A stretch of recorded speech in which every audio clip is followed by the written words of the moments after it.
encore dans l'écran témoin. Alors ce soir, le thème de notre débat, oiseaux de nuit, la vraie vie, point d'interrogation. Nous essayerons d'en savoir plus ce soir évidemment. Les gens sont-ils plus vrais la nuit ou au contraire plus superficiels? Comment fait-on pour tenir le coup quand on sort 4, 5, voire 6 fois par nuit? Quels sont les ingrédients d'une fête réussie? Musique, drague, bonne humeur, mais aussi alcool et drogue en tout genre. On en parlera et on va faire un état des lieux ce soir. Les oiseaux de nuit, ceux pour qui la vraie vie commence à la tombée du jour. Magie de la nuit, magie d'un autre monde, plus vrai, plus authentique. Beaucoup le disent, se libèrent, se lâchent, se retrouvent et deviennent vraiment eux-mêmes. Les bars, les boîtes, cafés, discothèques, l'itinéraire des noctambules a de quoi donner le tournis, mais les vrais oiseaux de nuit aiment ça. Et puis, il y a aussi les nuits où tous les chats sont gris, où tout est permis, même ce qui ne l'est pas. Alors, vive la liberté de la nuit, à bas les convenances du jour, la vie côté cour et côté jardin, c'est maintenant, c'est tout de suite. Et pour suivre ce débat avec nous ce soir, notre grand témoin est un grand sorteur devant l'éternel. Il s'agit de Plastique Bertrand.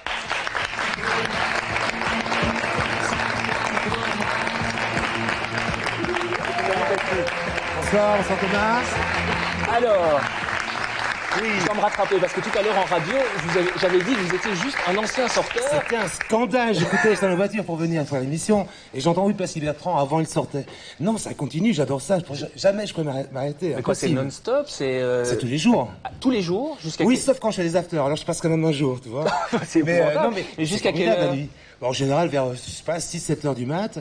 Et puis les afters vers 2-3 heures l'après-midi. 25 ans de carrière Oui, 25 ans de carrière. Mais vous tenez toujours le coup alors? Mais c'est plutôt agréable de sortir, c'est sûr. On garde la pêche, parce que c'est là que ça se passe. C'est là qu'il y a la création, l'imagination, c'est là que ça se passe. Pour un artiste, c'est important? Très important. Là, on écoute.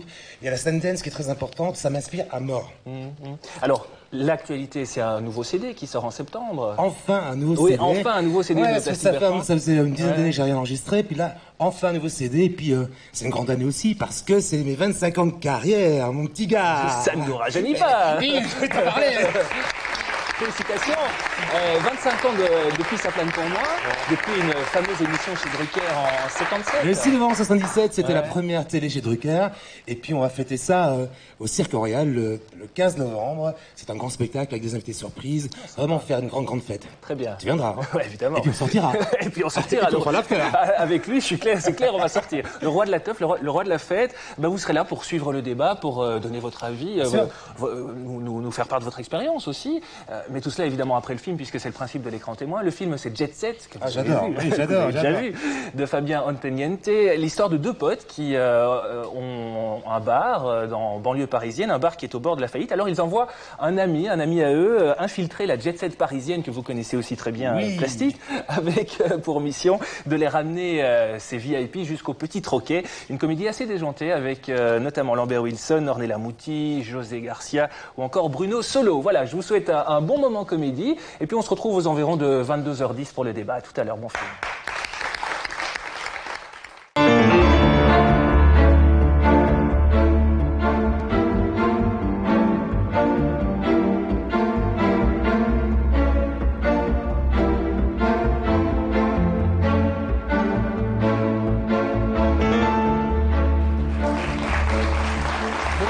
Sur le plateau de l'écran témoin, merci d'être toujours avec nous pour ce débat. Oiseaux de nuit, la vraie vie, point d'interrogation. Plastique Bertrand, qui est notre grand témoin ce soir. Alors Plastique, la vraie vie, la vie la nuit? Non, c'est pas la vraie vie, on le sait tous les sorteurs le savent, mais c'est une partie de la vie, mais très importante. C'est peut-être l'étincelle qui te fait marcher pour le reste de la journée. Oula. C'est beau. Oui, c'est très beau. Bien, on va travailler avant de venir. On va voir si nos deux premiers témoins pensent la même chose. On va les accueillir tout de suite. Il s'agit de Karl de Montcharline et de Julia Hainaut. Karl de Montcharline, authentique oiseau de nuit, est tombé dedans. Tout petit déjà, il ne dormait pas la nuit. Il en a donc fait son métier. Karl de Montcharline organise des soirées et spectacles. Total, il vit le jour et la nuit. Julia Hainaut, ex-oiseau de nuit, elle s'était plongée dans ce monde par amour, y a perdu son travail, a vécu à 100 à l'heure jusqu'à l'épuisement et l'écœurement. Aujourd'hui, la nuit, c'est fini, vive le jour. On se fait un bisou à l'entrée, c'est un petit monde la nuit, tout le monde se connaît? Bah, tout le monde se connaît, mais attention. Attends, Karl, il est incontournable. Si on parle de la nuit à Bruxelles, le House Houlan, sa boîte à lui, c'est incontournable. C'est pour ça qu'il est là. Bah, j'espère bien. Ben voilà. C'est pas mal foutu ton débat, finalement. Ah ben non, finalement. Alors, je vous présente Karl de Montcharline d'un côté, Julia Hainaut. Julia, vous avez 24 ans, vous venez de Bruxelles, vous êtes attachée de presse. Le monde de la nuit, vous l'avez bien connu pendant un certain nombre de temps. Combien de temps? 2 ans. 2 ans à peu près. Il y a 2 ans, justement, vous avez rencontré quelqu'un qui vous a entraîné dans ce monde-là. Vous en êtes revenu avec quel regard sur ce monde-là? Mais j'aime toujours ce monde-là, donc je continue à sortir. Seulement, ça me convient pas en tant que subalterne. Je veux dire, travailler la nuit, oui, c'est un jour pour ma propre affaire. Mais travailler Subalterne, ça veut dire quoi? Serveuse? Voilà, en tant que barmaid, ça me convenait pas. Et puis voilà, maintenant je travaille la journée, mais pour un endroit qui va ouvrir la nuit. Ah bah donc voilà. j'ai combiné les deux, quoi. On combine les deux. On va revenir sur votre témoignage dans un instant. Avant cela, Karl de Montcharline, donc figure incontestable de la nuit bruxelloise, 33 ans, patron du Ouzouzlan, qui se trouve donc en plein centre de Bruxelles, pour ceux qui ne connaissent pas, directeur artistique pour différentes soirées. Vous avez notamment travaillé pour le Myrano, organisé des soirées au Fuse. Ça fait donc 15 ans que vous êtes dans le monde de la nuit? 15 ans de nuit, Depuis tout petit, hein, parce que c'est un virus que tu chopes quand t'es gosse, en fait. C'est vrai? Donc là, une fois que t'es dedans... Ça veut dire quoi depuis tout petit? Vous aimez la nuit? C'est une façon d'appréhender la vie, c'est-à-dire en la tirant un peu plus sur la longueur, c'est-à-dire en ne se limitant pas aux horaires quotidiens, mais en agrandissant son... Mais on la tire sur la longueur, donc on dort moins. On dort moins, oui. Et qu'est-ce qu'on s'ennuie quand on dort? Bah oui, il faut bien dormir un peu. On gagne 30%, à mon avis, de vie par rapport à la moyenne. Vous dormez combien de temps par nuit? Ça dépend, parce qu'il y a des phases de récupération de 10 heures, on va dire, mais en règle générale, je dors 4 à 5 heures par nuit. Ah ouais. Et une fois par semaine, genre on dort 10 heures? Oui. Le dimanche? Il n'y a pas de règle. Il n'y a pas de règle? Le lundi comme le mardi. Qu'est-ce qu'il y a de mieux la nuit par rapport au jour? On complète sa vie, en fait. Donc, c'est pas que c'est mieux ou moins bien. Je crois que la nuit, ce qui est intéressant, c'est que tout est malléable, on peut vraiment intervenir sur la nuit. Quand le soleil est là, tu ne peux pas créer quelque chose. Quand tu es dans la nuit, tu peux aménager la nuit, créer des atmosphères. On a vu ça avec le jazz dans les années 30, on voit ça aujourd'hui avec la house et la techno. C'est vraiment une mise en condition, et puis il y a beaucoup d'artistes qui sont dans la nuit, comme Plastique entre autres, et qui interviennent sur la nuit. Donc c'est vraiment aussi un terreau d'expérimentation et une façon de créer une nouvelle tendance.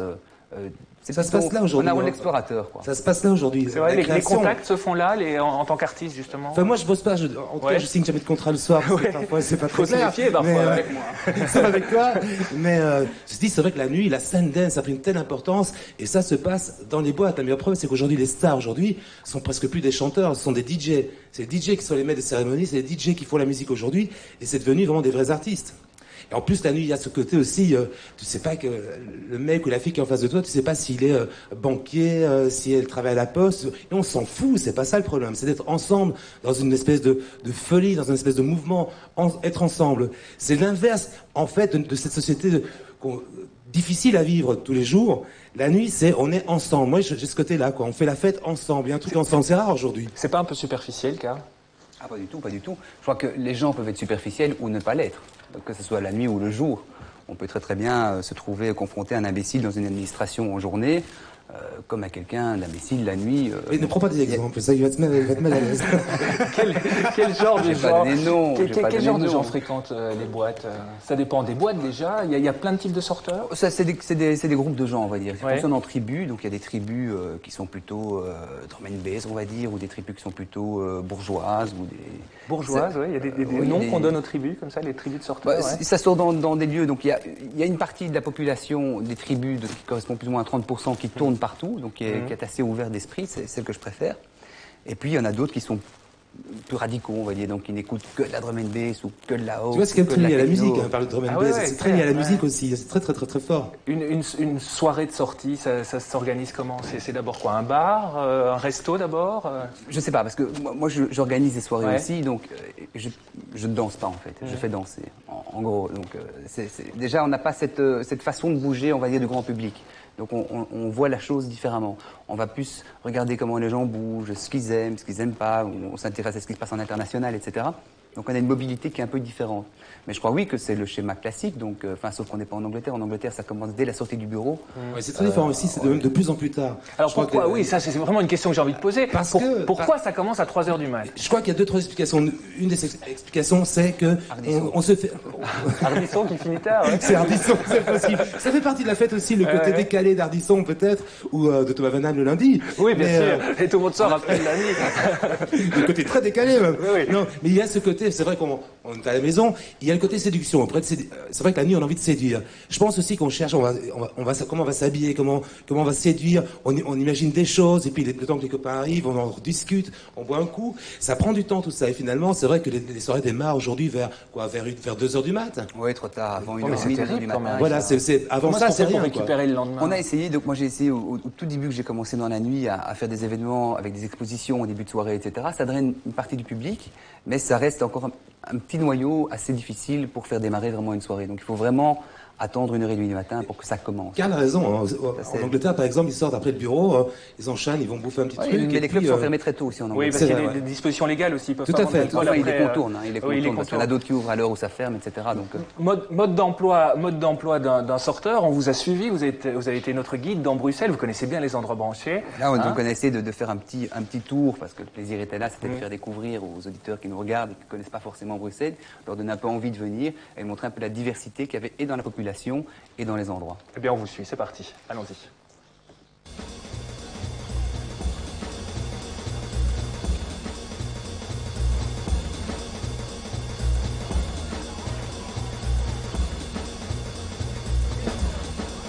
Ça commence par un petit tour en ville, histoire de respirer l'air du soir et s'imprégner de l'ambiance. Et puis surtout, il faut y aller progressivement. La nuit s'annonce très longue. Karl nous a promis un parcours découverte d'enfer. Suivez le guide, c'est parti.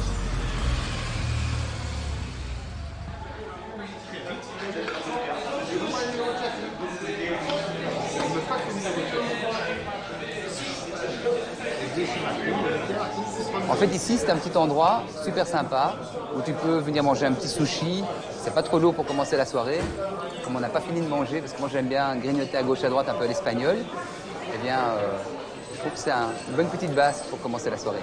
Voilà.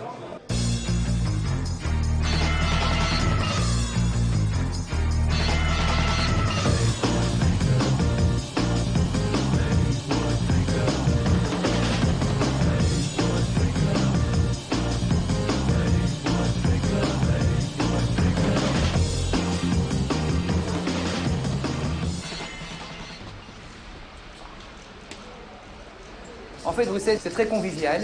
Donc tout le monde, vous avez vu partout, on connaît des gens, on parle à tout le monde. C'est un petit village, en fait, comparativement à des grandes villes comme Paris ou comme Londres, où je veux dire, il y a plus de distance entre les gens.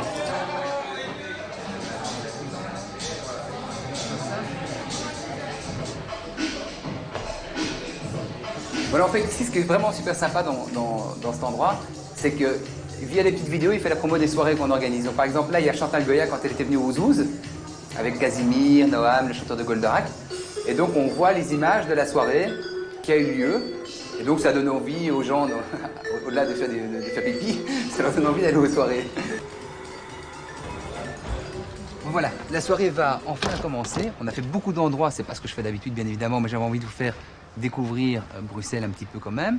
Donc maintenant, on va commencer les bars un peu plus club, on va dire, en allant Pablo Disco Bar, puis au Bazar, et puis on va terminer sur 2 clubs où il y a une soirée ce soir.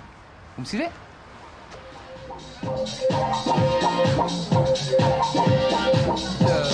présente Isabelle, qui est la fille d'un jazzman belge très connu qui s'appelle Philippe Catherine. Tu vas bien ? Voilà. Elle joue entre autres dans des soirées qui s'appellent les Girly Party, qui sont des soirées où il n'y a que des filles DJ qui jouent en fait, une fois par mois à Bruxelles. Donc voilà.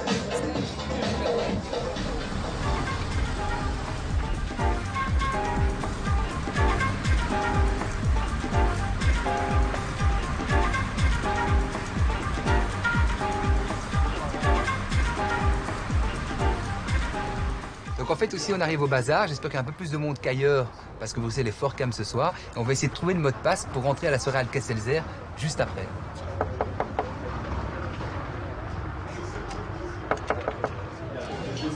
Salut Vincent. Tu vas bien? Je vais chercher une bonne place pour la soirée LKCLZR.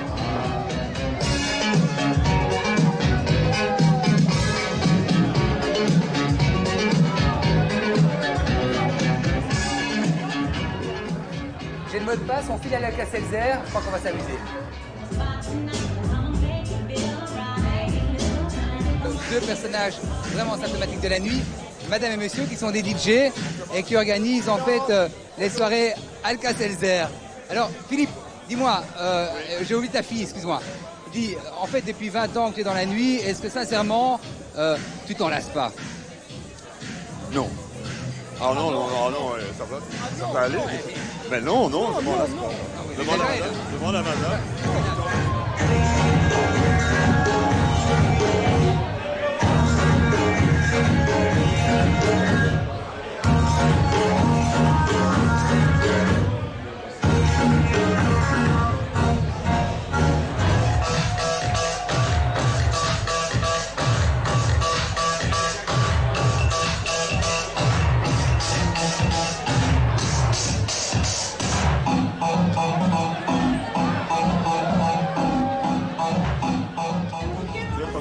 Voilà, je vous laisse ici parce que demain matin j'ai encore un char organisé pour la Gay Pride. Donc bonne soirée et j'expliquerai tout ça en détail sous le plateau certainement. Voilà, à bientôt. Belle petite sortie. On a parlé d'after avec Plastique. Ça peut durer jusqu'à quelle heure la folie la nuit? Les after, enfin moi je suis pas très after personnellement, mais quand une after commence, le principe même c'est qu'il n'y a pas de fin. Donc il y en a qui vont... On peut rappeler le principe d'une after, c'est une soirée qui commence quand les autres terminent. En fait. Donc en règle générale ça commence à 7h le matin. Et il y a tout un circuit qui dure du dimanche au mercredi en gros. Avant tu peux faire non-stop, tu peux y aller carrément non-stop pendant 48 heures sans problème. En fait, c'est quand même pas très simple. C'est pas très simple. Attends, non, si t'es en forme, c'est possible. Comment est-ce qu'on fait pour tenir le coup? On prend des trucs?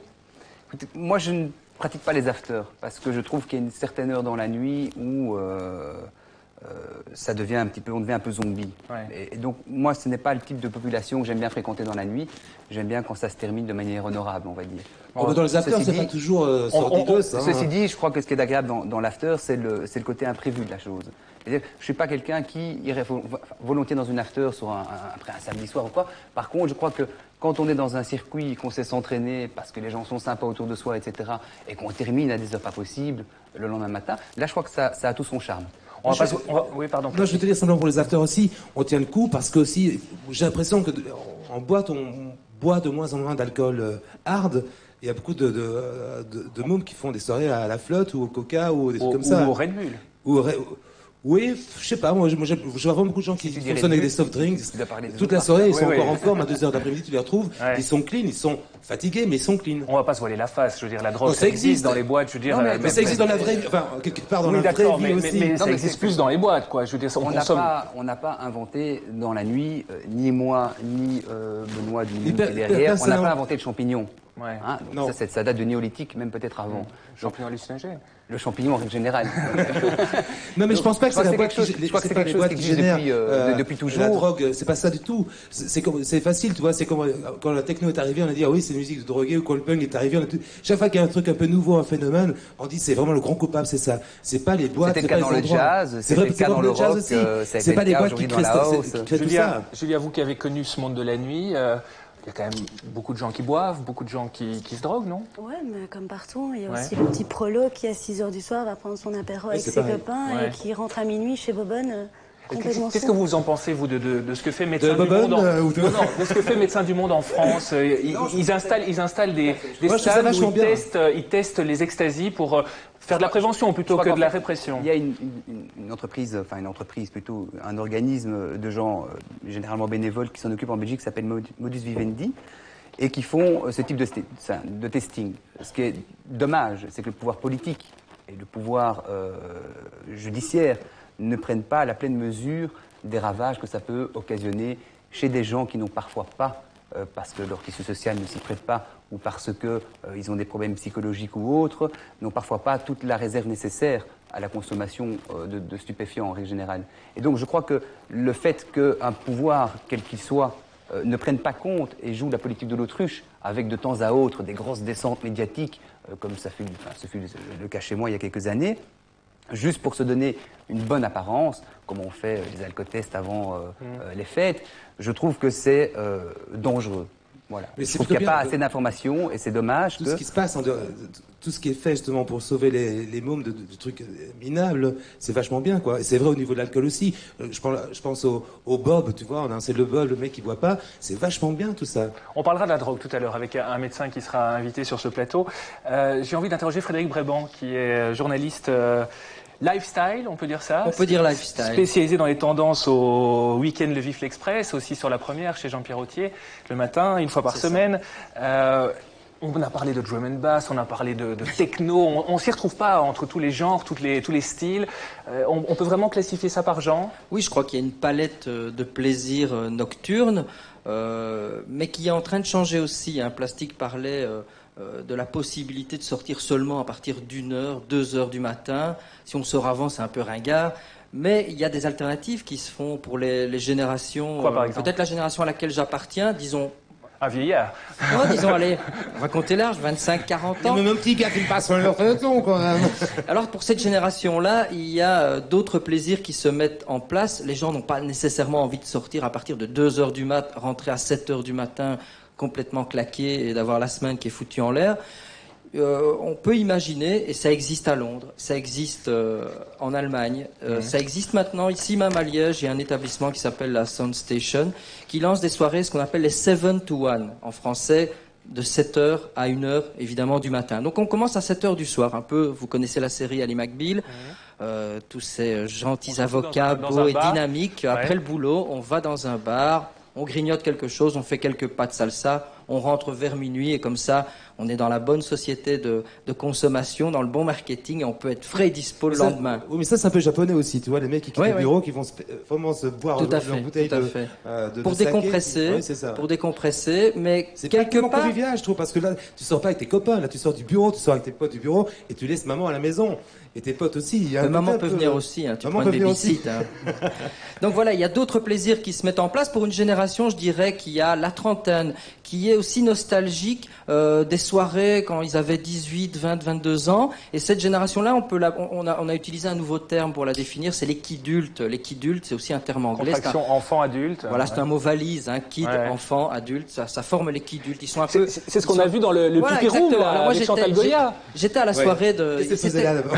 Qu'est-ce qu'elle faisait là, oui. C'était il y a un an, j'étais à cette soirée, c'est hallucinant. Vous dites Chantal Goya, c'est à quelle heure? C'est à 4h de l'après-midi pour les gosses. Non, là, ça commence à minuit pour les trentenaires. À 18h pour les enfants aussi. Il y a une séance à 18h pour les enfants. enfants, et puis une séance à minuit, 1h pour les adultes. Et c'est effarant de voir. Et c'est même pas tellement second degré. Il y a un côté kitsch, mais il y a un côté. Moi, j'ai vu des gens en extase chanter, même pas les refrains, ils connaissaient toutes les chansons. Il y a cette nostalgie qu'on retrouve sur des sites internet. C'est aussi l'amour des enfants de la télé. On aime Goldorak, on se défonce sur Claude François. J'ai vu aussi Patrick Juvet il y a 3 mois au jeu d'hiver. Classique Bertrand, peut-être un jour. Non, moi je sais pas, moi c'est le genre de plan. J'ai pas du tout envie de rentrer. Quand j'ai accepté de faire un truc chez Cal parce qu'on a envie de faire un truc ensemble, c'était vraiment pour le futur. Je suis passé un bon moment, mais c'est pas du tout le côté kitsch, tu vois, en disant c'est has-been et on va se marrer. Moi, j'essaie de voir ma carrière sur le futur. Et chez Cal, où c'était. En fait, ce qu'on a fait avec Chantal Goya, parce que je sais que maintenant il y a d'autres clubs qui font venir Chantal Goya. Effectivement, on joue le côté caricatural de la chose. Nous, ce qui nous a intéressé, et c'est ça qui est intéressant dans la nuit, en tout cas dans notre type d'activité, c'est qu'on se positionne plus comme des endroits, je veux dire, qui jouent la culture, en fait. Donc, quand on a fait venir Chantal Goya, on n'a pas seulement fait venir Chantal Goya, Casimir et Noam, on a aussi fait venir, on a plutôt monté une exposition avec tous les produits dérivés qui avaient trait à ces séries. Et donc, on a construit toute une expo par rapport à ça, et on a fait Chantal Goya dans un cadre, on va dire, pas intellectualisant, parce qu'il y a quand même toujours l'esprit de fête qui compte, mais dans un état d'esprit qui va au-delà du concept, on va dire, kitschoun. Et quand on a fait effectivement des soirées qui s'appelaient Europop Folie sur la génération Europop, qui est la génération dans laquelle moi j'ai découvert Plastique, j'étais bien plus jeune, enfin pas tellement finalement, mais en tout cas j'étais jeune par rapport à lui qui était déjà une star confirmée avec sa plane pour moi. On a vraiment brossé en fait le portrait d'une génération, mais en la prenant telle qu'elle, c'est-à-dire comme elle était, c'est-à-dire branchée, 80, Et j'ai pas demandé à Plastique de venir faire une caricature de son personnage dans les années 70, mais vraiment je l'ai pris tel qu'il était. Et d'ailleurs, il est arrivé avec un costume Gucci, Oui, c'est ça, oui, non. complet. Oui, voilà, mais c'est ça que j'aimais dans ces soirées, c'est que c'était vraiment reçu vraiment au premier degré, en disant c'est ça les années 80, j'en suis issu, bon, on peut pas le cacher, mais bien que je fasse des efforts, mais terrible. Mais, donc j'en ai pas honte, mais j'aime pas le côté, tu vois, prendre ça et puis le transformer en un truc kitsch, entre guillemets ringard. Ça me dérange terriblement. Même si moi, ça me fait rire aussi Chantal Goya, mais c'est pas le genre de truc que moi j'ai envie de faire sur scène. J'ai encore des choses à dire, et avec l'album qui va sortir, c'est ça que je veux dire aux gens, quoi. J'ai encore des choses à vous dire. On a l'impression qu'un patron de boîte, ça gagne énormément. Ben, depuis que je produis le prochain album de Plastique, en fait, peut-être. C'est grâce à Non, mais sans Goya qui sans fait rire ça. maintenant, sans rire. Ça Non, rapporte beaucoup. vraiment pas. Je crois que c'est un cliché de plus dans le monde de la nuit. Je pense que d'abord, être patron de club, c'est d'abord être dans un état d'esprit de faire plaisir aux gens, donc de donner quelque chose. Donc on part C'est déjà... clairement pas pour faire de l'argent. Ah, il y en a qui le font pour l'argent. ouais. En Non, tout mais cas, moi, je crois vraiment. En général, c'est des gens qui c'est pas se mon mouillent état à d'esprit. mort. Je n'ai jamais travaillé. Qui eux-mêmes sont pas très très riches, mais qui se mouillent à mort, qui bossent. Quand on fait un concept comme Chantal Goya, c'est un concept sur lequel on ne gagne pas l'argent. Parce que les frais sont immenses, etc. Et la capacité de la salle, c'est pas Forêt Nationale. Donc, je crois qu'on a envie de faire partager une émotion. Bien sûr, ça construit l'image de l'endroit.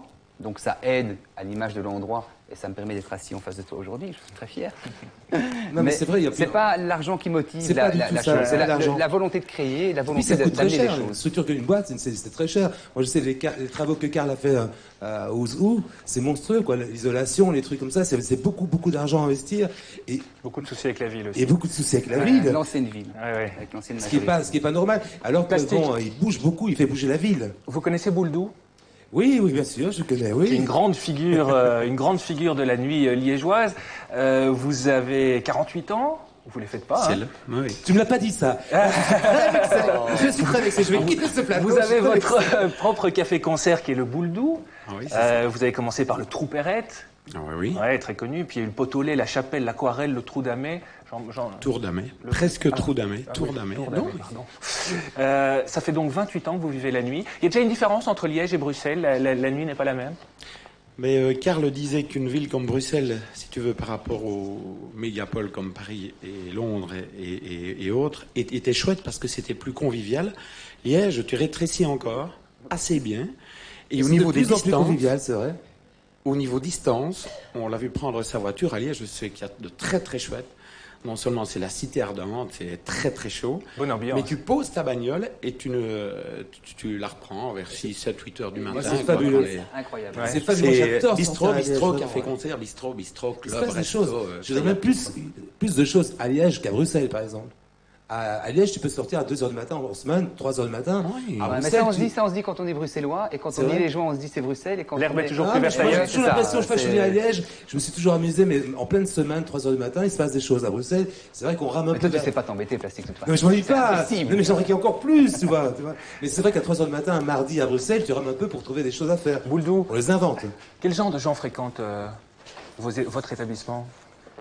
Celui-ci, c'est plutôt la tranche, allez, on va dire, le centre étant entre 25, 35, 40 ans. Quoi. Ils Donc, sont, allez, on ils va sont dire différents, 32, ils sont 33 ans de effectivement différents de la journée. Bien sûr, tout le monde est différent la nuit, je pense. Enfin, On est quoi? On est tu plus disais vite. qu'un gars qui est pas très chouette la journée, il est peut-être pas très chouette la nuit, et tu as tout à fait raison. Mais je crois qu'il y a quand même une atmosphère de nuit qui rend les gens, je sais pas, peut-être plus cool. Moi, je pense vraiment que la nuit, c'est quelque chose de marginal, tu vois. C'est quelque chose qui est pas normal. Ouais. D'ailleurs, il y a plein de contes depuis l'Antiquité et les trucs un peu bizarres, ça se passe la nuit, quoi. Donc c'est La nuit, quelque chose qui est très tous les attrayant. chats sont gris. Pardon? La nuit, tous les chats sont gris. Oui, tout à fait, Ouais. tout à fait. Tout est permis. C'est non, pas chez moi. Non, mais je crois que la nuit a ses codes aussi. Ouais. Tout n'est pas permis la nuit, c'est pas vrai. Je pense qu'il y a vraiment des codes. Vous êtes. Oui, vas-y. Oui. Vous dormez combien de nuits, combien d'heures par nuit?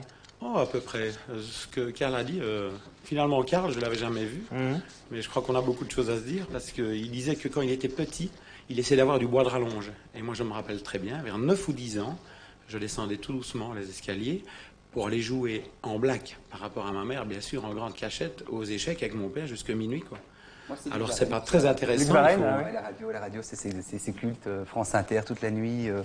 Maintenant, avec le net, France Culture, France Info, Europe 1, parce qu'on a la possibilité d'écouter les radios, toutes les radios du monde, la nuit, quand on veut, on peut se faire son programme, etc. C'est quelque chose de super, quoi. L'alcool, la drogue? Alcool, la drogue, je suis d'accord avec les super professionnels de la nuit, de la capitale. C'est vrai que, bon, il y a peut-être un tout petit quelque chose en plus dans les nouvelles drogues par rapport aux nouvelles musiques, mais comme ils ont dit à Woodstock, ben, voilà. Ce qui est important par rapport à la drogue, c'est qu'il est tout à fait possible et envisageable, et je le dis aux jeunes qui sont là et qui nous regardent, il est tout à fait possible de s'amuser parfaitement sans prendre et de tenir jusqu'à midi sans rien prendre et en passant une bonne soirée. Comme il est possible de prendre de la drogue et de passer une excessivement mauvaise soirée, et je veux dire, et rentrer à 8 h du matin et avoir 2 semaines de dépression, voire plus. Donc il n'y a pas de règle. Je crois que ce qui est important, c'est une part de l'éducation, et l'éducation dans les écoles ne se fait peut-être pas encore assez sur ces sujets-là. Ce qui est important, c'est d'apprendre aux gens à trouver un équilibre par rapport à eux-mêmes pour pouvoir éventuellement, si l'occasion se prête, qu'un imbécile ou quelqu'un de sympa vous donne une drogue, vous sachiez la gérer. Et donc ça, je crois qu'on n'est pas encore dans cette société de philosophie où on apprend aux gens que les choses existent et qu'il faut vivre avec et qu'il faut apprendre à les gérer simplement, quoi. Mais c'est pas la nuit qui est coupable, quoi. Vous avez des enfants? Non, c'est pas la nuit qui est coupable. Non, ça fait... Vous avez des enfants? Karl, c'est pas la nuit qui est coupable. Non, bien sûr, c'est pas la nuit qui est coupable. Il n'y a pas de coupable d'ailleurs à avoir. Ce sont les choses de la vie, elles existent, il faut faire avec. Je disais à Bouldo, vous avez des enfants, pour changer de sujet. Oui, bien sûr. Vous arrivez à coïncider la vie de famille avec la vie la nuit? Mais j'ai une fille qui a 21 ans et qui a le virus depuis à la limite qu'elle a 15 ans, quoi. Elle s'est jamais endormie avant 3-4 heures du matin. Et pour continuer l'idée de Karl, c'est très très important de dire que ni l'alcool, ni la clope, ni quoi que ce soit comme drogue sont mieux ou moins bien dans la nuit, quoi. Ça n'a rien à voir, c'est autre chose. Et je voudrais ajouter que la nuit, si je te dis que c'est quelque chose de fascinant, qui est très spécial, je continue à dire que c'est très marginal et je ne dis pas que c'est mieux de vivre la nuit. Moi, bien sûr, je suis un oiseau de nuit, je me plais énormément la nuit. Et il n'y a pas que le côté boîte. Quand on rentre chez nous, 6-7 heures du matin, et tu as une ambiance, en 5 et 10, qu'il n'y a pas la journée au moment où la grosse activité. Et le matin, on est dans quel état alors? Et si tu veux créer, ça va quand on reste raisonnable. On est bien le matin. Avec des amis, tout va bien, quoi. Et puis les couchers de soleil, les levées de soleil. Oui, plutôt. Nous, on vit le coucher. Non. Ah ouais. On vit le coucher à la fine pointe de l'aube. Et on vit le lever quand on se couche. Mais on est complètement déconnecté par rapport à la vie de tous les jours, la vie quotidienne. C'est très difficile de... Et quand on a un double métier comme moi, c'est un petit peu difficile d'avoir des rendez-vous la journée. Parce que c'est un métier de nuit, mais qui demande beaucoup de travail la journée. Oui, c'est ça, oui. Il faut pas penser d'événement. Mais ça, c'est parce que c'est leur business. Moi, c'est pas mon business du tout. Oui. Moi, j'ai pas de boîte, j'ai pas de tout, mais j'aime autant la nuit que vous. Mais moi, je parviens. Toi, c'est pour le plaisir. Oui, exactement. C'est du vice. Mais peut-être pousser à ce paroxysme. Mais non, mais j'aime vraiment ça. Mais moi, ça m'empêche pas de me lever parce que j'aime ce que je fais dans ma vie. J'aime aller faire de la promo, être en studio, écrire des chansons, rencontrer des gens. Ça m'ennuie pas du tout, moi. Je travaillais dans un bar à Bruxelles, qui était un tout petit bar, et Plastique était là le lundi, le mardi, le mercredi. Il venait, et c'est lui qui faisait la fermeture de ce petit bar. Et moi, j'étais comme ça, mais ça m'empêche pas de continuer de bosser, d'être présent sur le plateau à l'heure, et faire de façon très très professionnelle. Parce que je suis heureux en faisant ce métier, et je suis heureux de sortir avec mes potes le soir. Mais je me sens très très bien, quoi. Je me sens pas fatigué, je suis en pleine forme. J'ai quand même 72 ans. On n'a pas encore eu l'occasion d'entendre Julia. Alors, votre histoire, c'est donc une rencontre, c'est un coup de foudre avec quelqu'un qui vivait la nuit. Oui, qui vivait la nuit. Donc moi, je travaillais la journée à ce moment-là, donc j'ai rencontré tout le monde dans la nuit. Ouais, je travaillais dans une agence de pub. Et pendant 5 mois, j'ai continué à travailler, donc aller à 8 h, me lever pour être à 9 h au bureau. Et le soir, dès que j'avais terminé le boulot, je partais là où il travaillait. Et j'attendais qu'il finisse. Et puis après, on sortait. Ça faisait des très petites nuits, donc j'avais des cernes jusqu'aux genoux.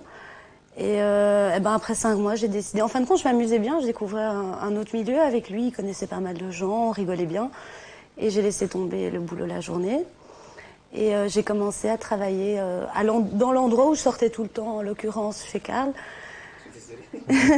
Pour lui ce soir. J'adorais cet endroit-là, j'y sortais tout le temps, donc j'ai un petit peu harcelé le gérant et je me suis fait engager. Et voilà, j'ai commencé à vivre la nuit.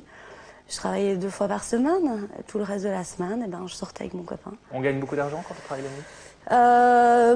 Oui, moi, en travaillant 2 soirs semaine, j'avais le même salaire qu'en travaillant 5 jours semaine. En plus, dans un boulot relativement ingrat, parce que la pub, c'est ingrat. Et je gagnais bien ma vie. Et en plus, je m'amusais. Et puis, c'est gay, il y a un petit côté star aussi. On arrive dans un endroit, on connaît tout le monde, on fait la bise. Et il y a des gens de tous les horizons. Il y a des gens... Mais ces gens-là, vous avez des contacts avec eux la journée ou bien c'est que la nuit? Mais non, les gens que j'ai commencé à rencontrer la nuit, ça restait superficiel. C'est des gens que j'aime bien, j'ai pas envie qu'ils se fassent écraser demain dans la rue, mais j'entretiens pas pour autant des rapports amicaux la journée. C'est des gens, je suis contente de les voir au gré de mes rencontres. Il y en a certains avec qui j'ai des petites affinités, j'entretiens des liens, mais sinon, non, c'est rare. C'est pas que les gens soient idiots, loin de là, mais quand on travaille, il y a des gens aussi qui sortent, qui font la fête et qui travaillent la journée. Ils sont déjà toute la journée ou toute la semaine, ils sont là en train de bosser, machin. Le week-end, ils sortent, c'est pour s'amuser, c'est pas pour parler intello, c'est pas pour parler boulot. C'est pas un peu vite comme vie au bout d'un moment? Moi, je veux pas faire une généralité. Pour moi, c'était vite parce que moi, je suis assez intello. Donc intellectuellement, c'est même pas que je stagnais, c'est que je régressais un petit peu. Surtout c'est pas comme Karl qui avait son boulot, il se battait pour son business. Moi, j'étais une barmaid. Et une barmaid, quand on est un petit peu maligne comme moi ou qu'on est autodidacte, on s'intéresse à plein de choses, on est derrière un bar et en fin de compte, pour les gens, on est derrière un bar parce qu'on sait rien faire d'autre. Donc les gens... Vous êtes idiote de service ou quoi? Je dis pas pour tout le monde, quoi. Je vais pas laisser dire ça. C'est son expérience. Non, je fais ce que tu dis, de service, je veux pas laisser dire ça. Je sais pas, c'est peut-être... Non, je crois que simplement quand on travaille et qui travaille la nuit, une fille qui a entre 18 et 22 ans. Je crois que c'est un âge, généralement, en tout cas mon personnel, c'est plus ou moins cet âge-là. C'est un âge où on est amené, c'est un acte social, on est amené à rencontrer des gens, etc. Et puis je crois qu'inévitablement les centres d'intérêt changent, et qu'avec les centres d'intérêt qui changent, parce que l'âge grandit, on a d'autres envies, on a envie d'enfants, etc. On a envie de construire sa vie, d'avoir d'autres activités. On laisse tomber la nuit, on laisse tomber l'activité dans la nuit. Et d'ailleurs, moi, je pousse mon personnel personnellement, mais ça ne tient qu'à moi. Je pousse mon personnel à ne pas aller au-delà quelque part de 25 ans, parce que je crois que c'est pas un service qu'on peut leur rendre, parce qu'effectivement, on attrape vite le vice de l'argent facile, parce que c'est vrai qu'on travaille 2 nuits, 3 nuits par semaine, et que ça fait quelque part l'argent d'un mois. Mais j'essaye de pousser les jeunes à partir et à quitter pour se construire un avenir, on va dire. Vous êtes le Robin des boîtes de nuit. Mais pas du tout. Mais à un moment, vous avez dit stop. Oui, il y a un moment, j'ai dit stop aussi, mais je rejoins un cadre dans ce qu'il dit, c'est que moi, il y a beaucoup de jeunes filles, par exemple, ou de garçons que j'ai rencontrés qui quittent l'école, ils veulent travailler, et bon, ils disent, travailler en boîte, s'amuser, c'est nickel. Moi, j'avais quand même travaillé 2 ans en publicité, donc j'avais aussi un élément de comparaison. C'est pour ça aussi que je me plaisais pas plus que ça dans la nuit, et puis, de toute façon, ça n'allait pas avec mon caractère. Pourtant, samedi, j'ai rendu service à un copain et j'ai travaillé jusqu'à 8h du mat. Comme quoi, le virus reste toujours quelque part. Oui, je m'amusais bien, mais pas, je peux pas en faire ma vie, ça me correspond pas. Mais je continue à sortir, je suis la première à partir faire la fête. Quand on arrête la nuit, c'est difficile de réapprivoiser le jour? C'est difficile de se lever tôt. C'est difficile aussi. La nuit, c'est un boulot, ok, il faut travailler, il faut assumer, il faut rentabiliser le bar et compagnie. Mais c'est différent parce qu'on danse, on rigole. La nuit, c'est aussi un rapport de séduction avec le client. Moi, je mettais un point d'honneur quand même à reconnaître les gens, à connaître leurs commandes par cœur avant qu'ils me posent la question. C'est s'amuser, quoi. C'est vraiment rigoler. Tandis que retravailler la journée, c'est autre chose, c'est une rigueur différente. Comment on fait pour tenir? Il y a la drogue aussi. On vous en a proposé? Oui, bien sûr. J'ai eu mes petits moments de faiblesse aussi. Il y a un certain moment où j'ai eu mes moments de faiblesse pendant 3 mois.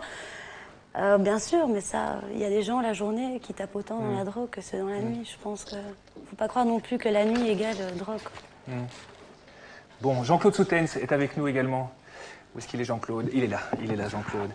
Vous avez 37 ans, vous travaillez dans l'Oreca. Oui. Vous êtes à Bruxelles. Vous vous considérez comme un ex-fêtard? Ex-fêtard, oui. Oui, pourquoi? Parce que moi j'ai eu ma période, c'est-à-dire que maintenant sortir, moi je me sens plus du tout impliqué dans la nuit actuellement. Je veux dire, moi j'aime bien Karl, le wouz-wouz, tout ça, impeccable, très bien.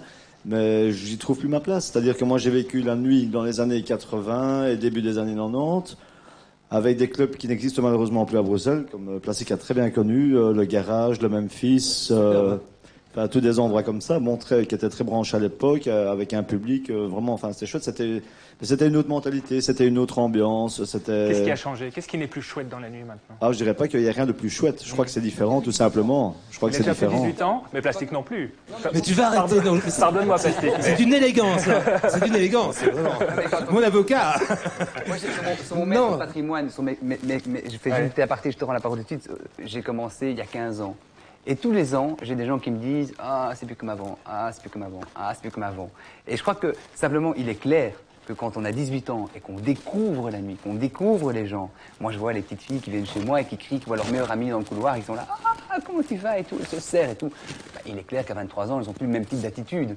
Et je crois que, inévitablement, parce que la vie fait son acte et qu'on a d'autres centres d'intérêt, comme je suis certain, il a d'autres centres d'intérêt parce qu'il a des enfants, parce qu'il a une affaire, etc. Je crois que naturellement, on quitte la nuit. Sauf quand on est accro comme Plastique et moi, où là... Et je retrouve l'ambiance de ces boîtes dont tu parlais tout à l'heure.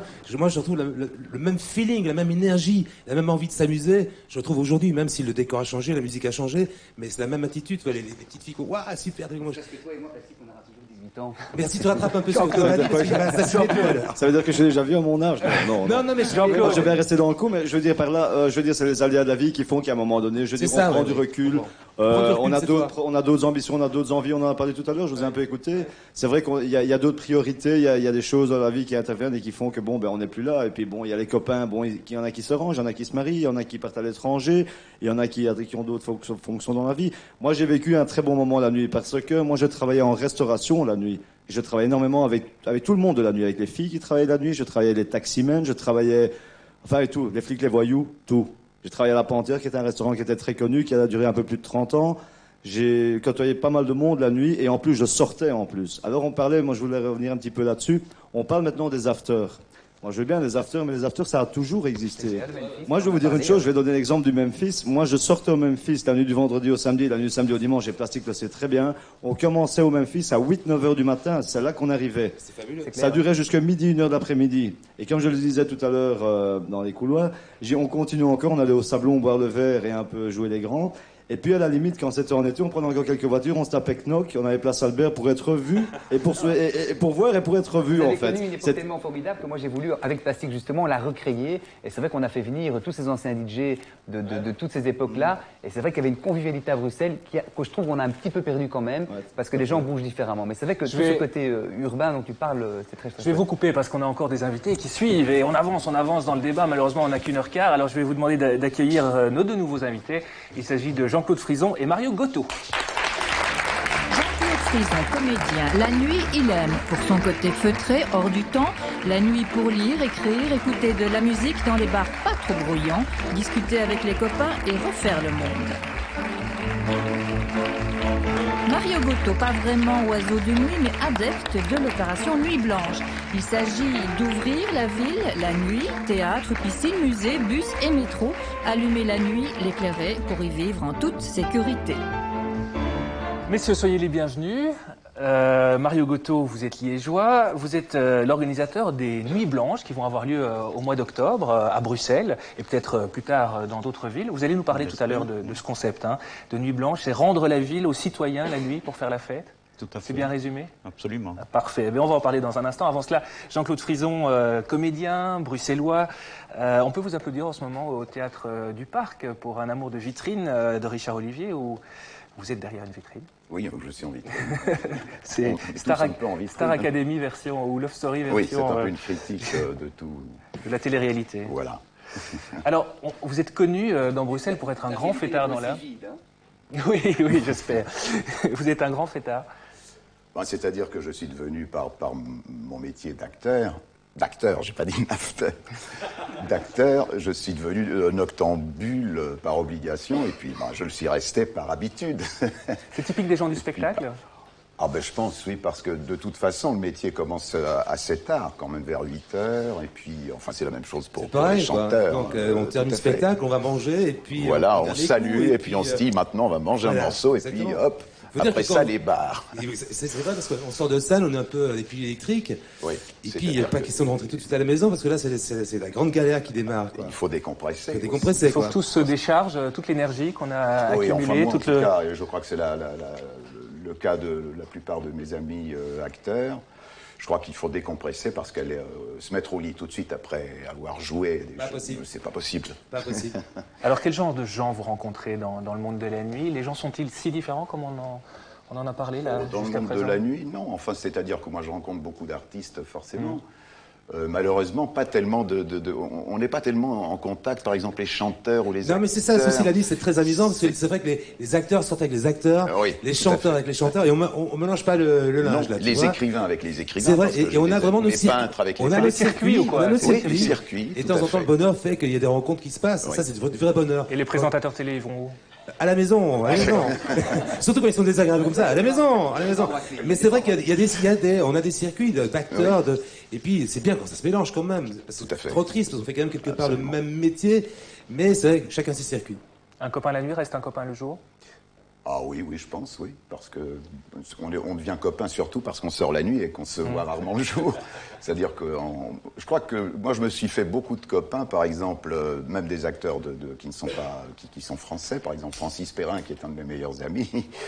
On s'est connus dans les bistrots en parlant, parce qu'on a les mêmes goûts, et puis on a joué ensemble, et on est sorti une amitié très solide, parce que lui aussi c'est un fêtard inouï, encore que bon, maintenant on commence un petit peu à vieillir. Mais vous, c'est les bistrots, c'est pas les boîtes. Si, les boîtes aussi, ouais. Mais enfin moins maintenant, disons, c'est un peu moins maintenant. Ou alors c'est un copain qui a des boîtes. Vous dites que vous commencez à vieillir, c'est vrai que c'est un monde très jeune qui sort en boîte en général. Ben, c'est-à-dire parce qu'on a gardé une certaine insouciance, probablement, non, je sais pas. Mon plus vieux client a près de 60 ans. Ah ouais. Et il est là tous les samedis. Eh ben alors voilà, je ne désespère pas. C'est pas foutu. Vous, Mario Gotto, vous trouvez que les boîtes, c'est pas suffisant. Il faut ouvrir davantage tout ce qui est possible d'ouvrir la nuit, oui, en tout cas. À fait. Enfin, ce concept de nuit blanche. Je n'ai rien contre les boîtes, non, mais je dis, on a parlé quand même d'un public qui fréquente les boîtes, et puis il y a des tas d'autres publics jeunes, entre autres, qui ne fréquentent pas les boîtes et qui fréquentent tout à fait autre chose, des free parties, des rave parties, ou d'autres qui glantent et qui s'ennuient la nuit parce qu'ils ne vont pas en boîte et parce qu'ils n'ont rien d'autre, mais qui ont envie de sortir la nuit. Et donc l'idée des nuits blanches, c'est de permettre à tous ces publics de sortir, de faire la nuit, et aussi de se rencontrer. Et donc l'idée, c'est d'ouvrir tout, d'ouvrir les infrastructures sportives, culturelles, les musées, aussi d'ouvrir des espaces publics comme les gares ou les stations de métro pour y organiser des choses, et avec des centaines d'activités, des circuits musique, des circuits théâtre, arts plastiques, sport, débat. Il y aura tout un circuit débat. Donc tout le monde est le bienvenu puisque tous les publics peuvent y trouver leur compte, si vous voulez. Mais l'idée aussi, c'est que tous ces publics se rencontrent. Et donc dans la nuit, il y aurait un ou deux temps forts. Le gros temps fort, ce sera d'ailleurs le matin, pour un immense petit déjeuner, où on espère qu'on va retrouver... Pour les survivants. Pour les survivants, mais aussi peut-être pour avoir un public plus adulte qui ne viendra pas la nuit, mais qui viendra peut-être au petit déjeuner. Pourquoi faire ça la nuit ? Parce que je pense, enfin on l'a entendu depuis le début de l'émission, que de plus en plus, il y a une vie de nuit, pas seulement des artistes, mais des jeunes. Il y a une envie de vie de nuit, ce qui est tout à fait normal. Je veux dire, on vit de plus en plus dans la contrainte. Le jour, c'est le temps de la production, et puis on a besoin d'un temps sans contrainte, de liberté.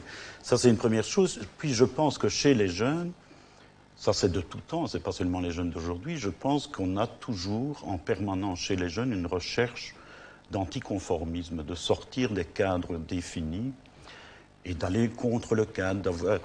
Il y a un esprit rebelle chez les jeunes qui se manifeste par exemple en vivant en dehors des normes horaires, en dehors du temps normal, et donc de vivre la nuit, c'est une forme d'anticonformisme. Ouvrir la ville la nuit, c'est bien, mais il faut encore que tous ceux qui dorment soient aussi d'accord. C'est pas toujours évident de concilier tout ça. Je pense que c'est un des gros problèmes. Je pense que Karl de Montcharline connaît aussi, puisqu'il est en plein centre-ville. Le gros problème de la vie de la nuit, c'est le problème des nuisances, qui est fort posé. Et je pense que la vie la nuit va se développer de plus en plus et qu'il faudra résoudre ce problème de nuisances.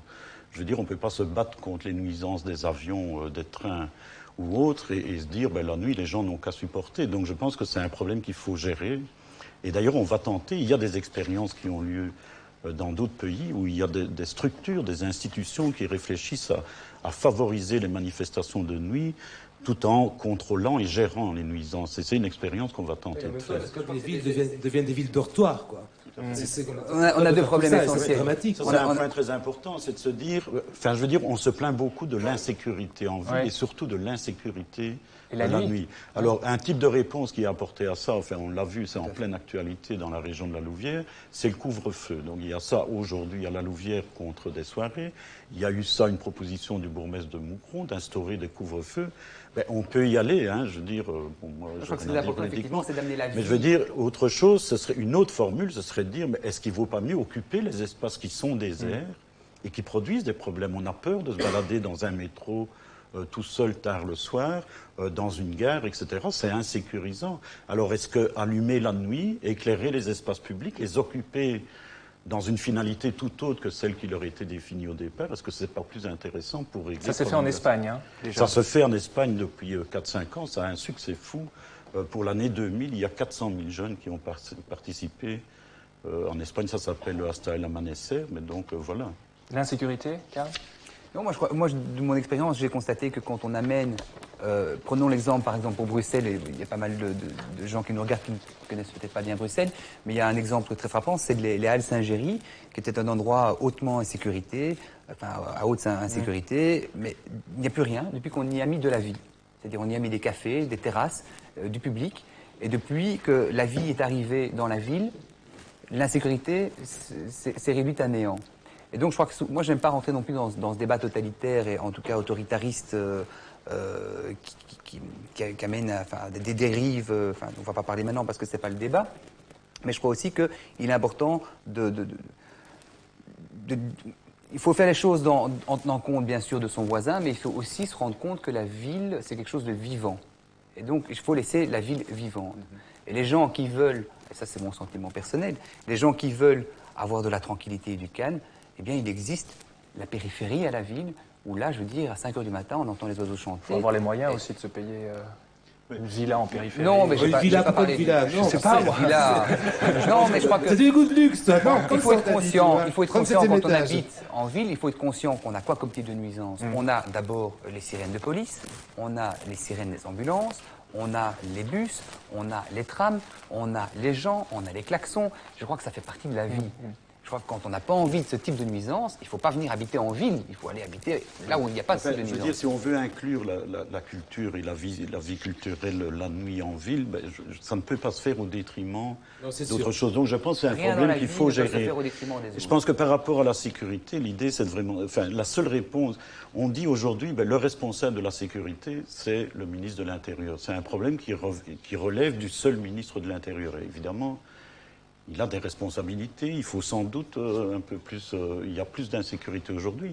Mais est-ce que le ministre de la Culture... D'ailleurs, on a un soutien... Enfin, je veux dire, on ne pourrait pas faire les Nuits Blanches du 5 octobre si on n'avait pas aujourd'hui déjà le soutien du ministre de la Culture. Mais je pense que régler le problème de l'insécurité, des nuisances la nuit, etc., ça doit se faire par un projet culturel. Et c'est ça qu'il faut essayer de créer transversalement entre toutes sortes, parce qu'il y a aussi peut-être une chose qu'on n'a pas dit, c'est une sorte de ghettoisation aussi des cultures, des styles de musique, des styles artistiques. On en a parlé avec, et donc, je veux dire, ça permet des rencontres. Quand on met des groupes de cinéma en périphérie, je veux dire avec des grands parkings. Des boîtes aussi, on va en parler dans un instant. Certainement, on nous pousse à aller vers ce genre de choses, et on met ça en dehors de la ville, alors ça perd son charme. Moi, je me rappelle des bagnoles qui vont jusque-là, voilà, et puis c'est gai de se balader en ville, c'est gai de marcher. C'est vrai que dans les années 70, ils ont fait la bruxellisation avec les grandes cités administratives, et qui ose aller se promener. On répète les erreurs aujourd'hui, parce que au centre-ville aujourd'hui, là où il y a les tours Belgacom, etc., on recrée des quartiers aujourd'hui, 30 ans après, je veux dire, où il n'y a pas un seul habitant, pas une seule source de vie. Et on n'ose pas aller se balader là-bas à 22 h. Pourquoi? Parce qu'il n'y a pas de vie. Moi, je crois que le problème de la sécurité, c'est amener de la vie, en tenant compte, bien évidemment, du respect de chacun, mais en sachant aussi que les gens qui habitent en ville, eh bien, ça pose des nuisances. Et je disais tout à l'heure, en off, c'est le principe de l'autoroute. Tout le monde veut bénéficier des autoroutes, tout le monde veut bénéficier des aéroports, mais personne n'en veut un à côté de chez lui. Et donc là, je crois qu'il faut faire un choix de vie. Et le choix de vie du citoyen, c'est de choisir le cadre qui correspond à ses envies. Cosimo Gentile, vous êtes taxi de nuit. Prenez un micro. Oui. Vous êtes taxi de nuit à Liège. C'est ça. Vous travaillez depuis 17 ans la nuit, 6 jours par semaine. C'est insécurisant la nuit? Vous savez, c'est insécurisant. Il ne faut pas trop y penser. Demain, quand je travaille, je ne pense pas à ça, parce que sinon, je ne viendrai plus. Mais il faut se méfier de tout, mais là, il ne faut pas faire un traumatisme. Vous faites circuler les sorteurs, dans le carré notamment, aux alentours, dans les boîtes. Les gens sont vraiment différents la nuit? Vous avez d'autres rapports avec eux? Mais les gens, je trouve, ils se laissent aller la nuit. Ce n'est pas la même chose que la journée. Les gens sont plus cool, au départ. Les gens sont plus cool. Au départ, ça veut dire? Après, ils sont un peu trop... Des fois, ça dépend aussi. Ce qu'on a bu, je ne sais pas, moi. Il vous est arrivé des aventures toutes sortes. J'ai vu des vertes et des pas mûres. Du genre? Je suis déjà sorti en ville avec des clients, faire le tour des boîtes, discothèques. Je rentre à 7 h au matin. Vous les accompagnez? Accompagner. Ah oui, donc c'est bien votre boulot. C'est beau boulot, ça. Payé. Ah, vous êtes payé pour les accompagner? Payé, oui. Ah oui. Vous êtes le Bob, quoi. On vous achète pour la nuit, on vous loue en quelque sorte? On loue, oui. Ouais, Je crois que c'est génial. Très bien, très bien. Mais ils conduisent juste la voiture, il n'y a rien d'autre qui se passe. Toutes sortes, hommes et femmes. Ouais. Et les autres. Ceux qui connaissent la nuit et ceux qui ne la connaissent pas. Parce qu'il y a des habitués de nuit, mais il y en a qui ne sont pas habitués. Alors, bon, il faut appeler un taxi. Vous leur montrez les endroits? On montre les endroits, oui. On accompagne aussi. Est-ce que les gens sont plus généreux le soir? Ah oui, tiens. Est-ce qu'ils lâchent plus d'argent? C'est la fête, on y va. Ou bien ils sont plus radins. Je pense pas. À mon avis, ils sont plus généreux. Mais... Ils sont plus généreux. En général, oui. Mais depuis l'euro, ça a fort changé. On va faire un débat sur l'euro. Depuis l'euro, ça a fort changé. Il y a de la drague aussi, Cosimo? Vous faites draguer par des clientes? C'est qui est arrivé, oui. Ouais. Vous êtes les clientes. Oui, les clientes, oui, c'est bien ce que j'ai dit. Les clients. Très bien. On a des DJ aussi avec nous ce soir sur le plateau. On a DJ Junior Jack. Prenez un micro. Ça vient d'où votre nom? C'est une longue histoire. Ah bon, d'accord. Vous êtes dans ce monde-là de la musique depuis 14 ans? Depuis l'âge de 14 ans? Depuis l'âge de 14 ans. D'abord, je voulais dire que j'étais content d'être entouré de vampires ce soir parce que j'en suis un aussi. Vous êtes un vampire? Oui, vraiment un vampire. Là, je me réveille, là. Je vais bientôt déjeuner. C'est tôt pour nous, cette émission. Vachement tôt. Quoi, vous brûlez à la première lueur du jour? Ben, j'aime pas ça, en fait. Ça fait 10 ans que je me suis pas réveillé avant 3-4 heures de l'après-midi. Ah oui, carrément. Parce que, franchement, les gens de la journée, je les trouve lourds. Et je me sens beaucoup mieux la nuit. Pourquoi ils sont lourds? Ils sont quoi? Ils sont gris? Je sais pas, ils sont trop stressés. Et puis, bon, c'est un choix de vie. Je veux dire, moi, j'ai choisi de vivre la nuit. Je me sens très bien comme ça. J'adore les gens de la nuit. Ils sont beaucoup plus cool. On se prend pas la tête. Et on a associé beaucoup la nuit avec les sorties et les boîtes. Alors que moi, je veux dire, je bosse en boîte le samedi comme DJ, c'est parce que je m'amuse avec des copains comme Karl. On est tous amis à Karl ce soir ici. Décidément. Spécial Karl. Mais c'est spécial Karl. Mais je veux dire, la semaine, je travaille en studio, je fais de la musique et je préfère travailler la nuit. Je vais dormir vers 7-8 heures du matin, pas parce que je suis sorti et parce que j'ai bu, mais simplement parce que je me sens mieux et que j'ai travaillé jusqu'à ce moment-là. Donc c'est pas spécialement, je veux dire, focalisé sur les sorties et sur la nuit. Il y a aussi des gens qui font un choix et qui préfèrent travailler la nuit parce qu'ils se sentent mieux la nuit. Ce que je veux dire, c'est que Vito est donc producteur et il crée de la musique, et c'est en ça qu'il n'est pas seulement DJ mais aussi producteur. Et donc forcément, la nuit, mais comme dans le jazz, de nouveau, on y revient, et comme certainement chez toi, parce que je sais bien que tu fonctionnes comme ça aussi, il travaille la nuit parce que la nuit, je sais pas, la nuit, les choses se créent en fait. Et donc c'est vrai que Junior travaille toute la nuit, on peut l'appeler à n'importe quelle heure, 3, 4, 5, 6 heures le matin, il est là sur ses ordinateurs à faire sa musique. Et à 14 ans, il avait déjà son premier succès avec... je le laisserai dire, je sais pas. Avec un bien commercial populaire qui marchait bien. Mais nous aussi, on bosse la nuit, on sort pas seulement la nuit, on bosse la nuit en studio. La plupart des séances importantes, c'est la nuit, on le sait bien, quoi. C'est là, plus là que ça se passe. Jean-Claude Frisson, il y a rarement un mec qui vient à 9h du matin en disant « Ah, on va faire un petit tube là, tu vois, jusqu'à 11h15. » Jean-Claude Frisson, vous êtes aussi plus créatif la nuit? Vous travaillez vos rôles la nuit? La nuit, oui, absolument. Les jours où je ne joue pas, c'est surtout le soir que je mémorise et que je me sens plus dans mon assiette. Et puis, mais qu'est-ce qu'on fait la journée? Il y a des répétitions qui se terminent quelquefois. C'est quand même bizarre ça, je comprends pas. Vous dormez la nuit? Pas vous en tout cas. Qui travaille la nuit. Le jour a quelque chose toujours de... évidemment, la société est devenue comme ça. ce sont des robots. Parfois, je vais boire un verre, ça m'arrive quand je me réveille à l'aube, donc vers 5 heures du soir, je vais prendre l'apéritif au Cap d'Argent. Enfin, on peut pas dire les noms, je sais pas, peu importe, on dirait pas où ils se trouvent. Et je vois parfois défiler des gens en randonnion, comme ça, qui sortent des banques ou des... il n'y a pas d'usine, donc ce sont des milliers d'employés qui sortent... je ne leur en veux pas, hein, au contraire. Bon, ces gens gagnent leur vie, ils sont obligés de travailler le jour, ils n'ont peut-être pas envie non plus. C'est vrai qu'on est peut-être un peu privilégiés, nous autres. On l'a choisi, les nocturnes. On l'a choisi, quoi. Absolument, oui, aussi, le bien choix. sûr. Nous, c'est un choix, vraiment. Nous, c'est un choix. Enfin, moi, ma mère m'a obligé de faire du théâtre. C'est rare, c'est rare. C'est vrai. Mais c'est la réalité, la journée. La nuit, c'est pas la réalité. Est-ce que vous vivez pas quelque part tout le temps en marge de la réalité? Je pense que là, c'est une réalité, la nuit, je pense. La réalité, c'est 24 heures, hein, Thomas. Simplement, le soleil a laissé la place à la lune, mais je veux dire, on est toujours éclairé par un astre plus discret, ce qui... DJ Junior Jack, la nuit, ça aide. Quand on est DJ, par exemple, le contact avec la clientèle, elle est comment? Comme tout le monde a dit, les gens sortent pour faire la fête. La nuit, on a du mal quand même à faire lever les bras les gens et les faire crier à midi. Ça, c'est un peu dur quand même. Et puis, je crois pas que la nuit soit quelque chose de différent, de spécial. C'est juste un choix. Je veux dire, quand on se sent mieux la nuit, ben on se sent mieux la nuit. Moi, il y a personne qui m'impose une heure où je dois aller dormir. J'ai choisi de faire un métier où je vais dormir quand je suis fatigué. Et ben, il se fait que je suis fatigué à 8 heures du matin. Donc, pour draguer, je me pose ça pas la aide. question. Je me dis pas, il faut que je bosse la nuit et pas la journée. Pour draguer, ça aide d'être DJ? Oui, c'est la classe totale. J'ai jamais eu de problème, même avant d'être DJ. Ah non, mais les DJ, c'est les stars. C'est vraiment les stars de l'an 3000. Hein. Vraiment, les DJ, c'est les stars. Il est résident en Angleterre, il est résident à Ibiza. Il va jouer à New York. Bon, il a quand même effectivement une vie de star. Et ils sont payés comme des stars. Il faut te dire. Ça touche combien pour une journée? Pour une soirée plutôt? Ça dépend des gens. En fait. Chez moi, c'est gratuit. Chez vous, c'est gratuit? Chez moi, c'est gratuit. Mais pour ça, tout le monde vous aime, vous, car. Non, mais il y a des carrières exceptionnelles. Je pense à Boy George, par exemple, qui a eu un petit down dans sa carrière de chanteur. Il a commencé à mixer des choses, il tourne dans le monde entier, il gagne beaucoup d'argent, et ça se passe très très bien. Quand je dis c'est gratuit, c'est que si moi je devais le payer, comme le cachet qu'il joue. Il adore ça, il préfère mixer des disques. J'ai discuté avec lui il n'y a pas très longtemps, et franchement, il s'éclate trop. Boy George préfère mixer des disques que d'enregistrer une nouvelle chanson. Parce qu'il a trouvé son élément, encore une fois, on revient à la nuit, c'est là que ça se passe, c'est créatif. Un autre genre de DJ, c'est DJ Gisèle qui est à côté de DJ Junior Jack.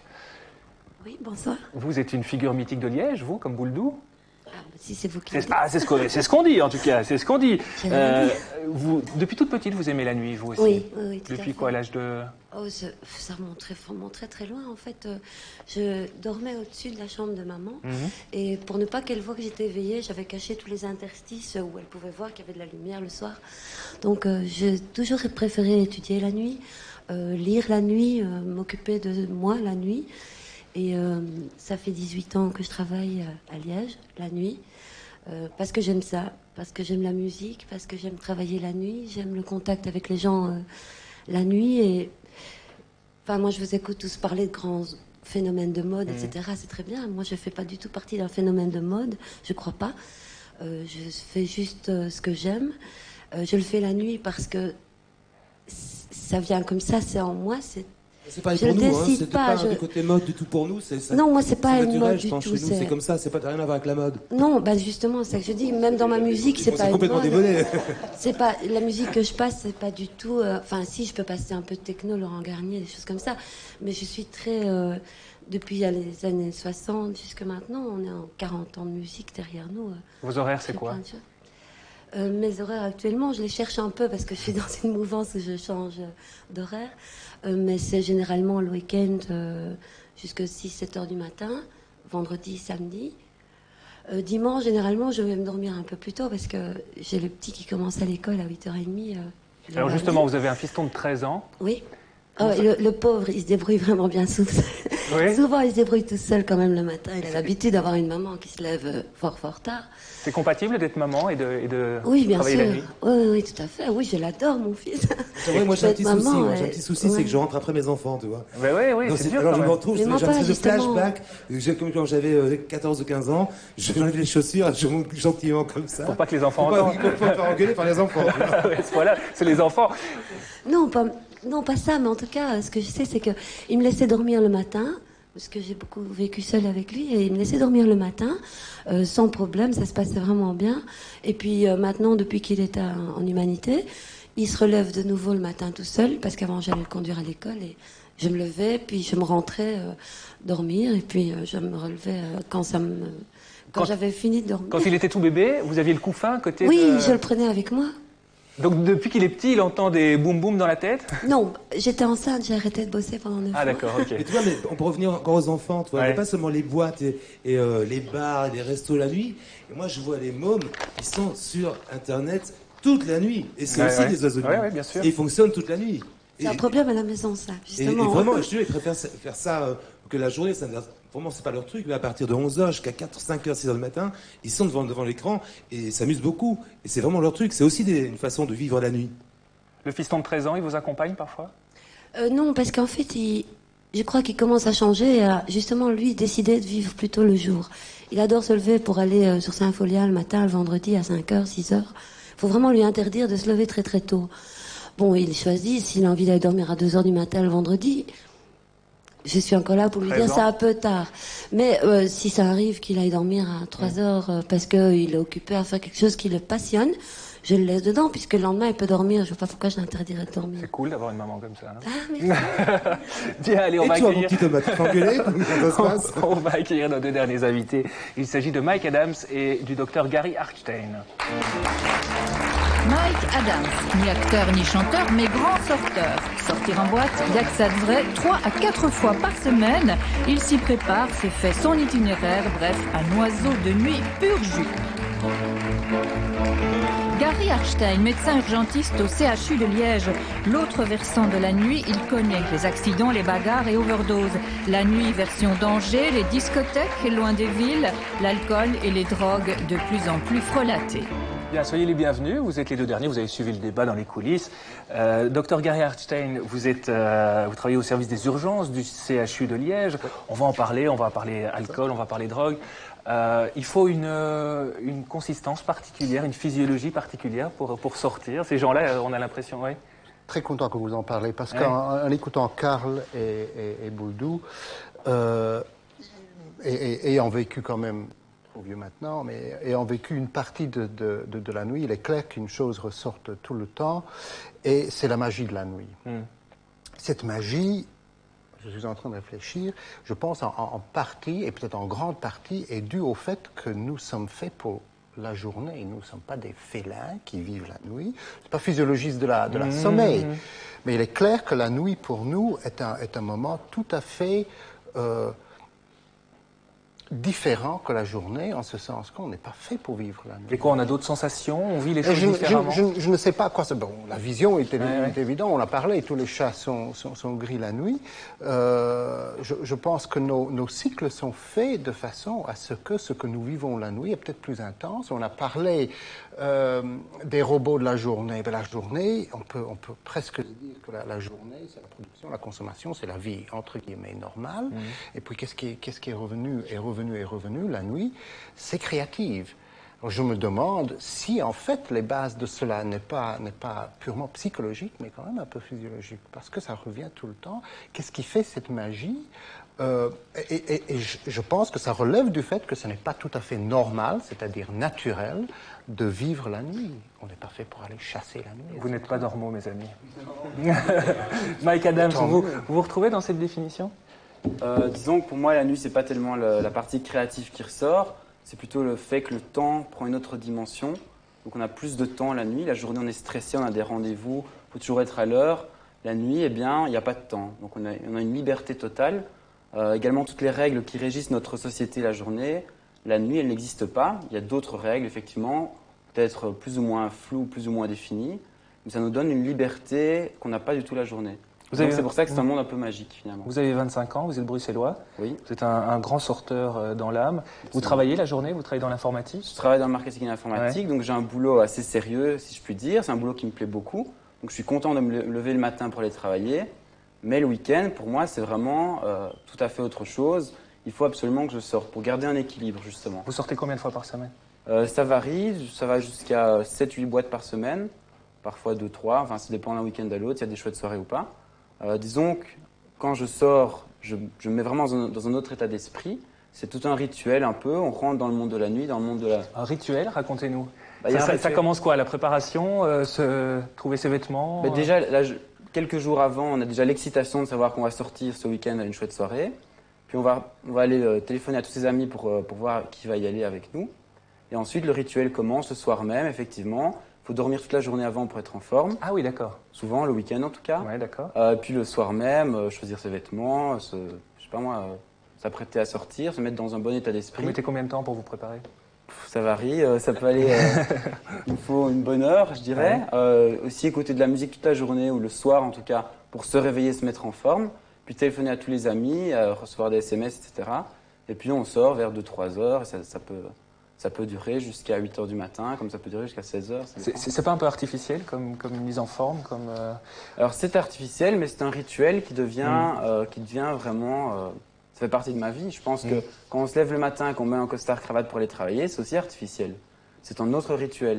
Donc il y a le rituel du week-end, se préparer à sortir, il y a le rituel de la semaine. Comme je disais, pour moi, les deux sont importants pour avoir un équilibre et se sentir bien. Vous arrivez à assurer au boulot en sortant jusqu'à des heures pas possibles? Disons que la semaine, ça va encore. Le lundi matin, je suis assez fatigué. Oui, c'est le mauvais jour, quoi. Il ne faut pas prendre rendez-vous avec vous le lundi matin. Effectivement, c'est le mauvais jour. Le reste de la semaine, ça va. Je ne sors pas trop la semaine. Sinon, le week-end, je dors beaucoup. Donc là, je dors vraiment quasi tout le samedi, tout le dimanche. Ça permet de récupérer, de se sentir bien. Donc pour, Vous n'avez pas l'impression de... Justement, je fais une aparté parce que je trouve un petit peu tendancieux.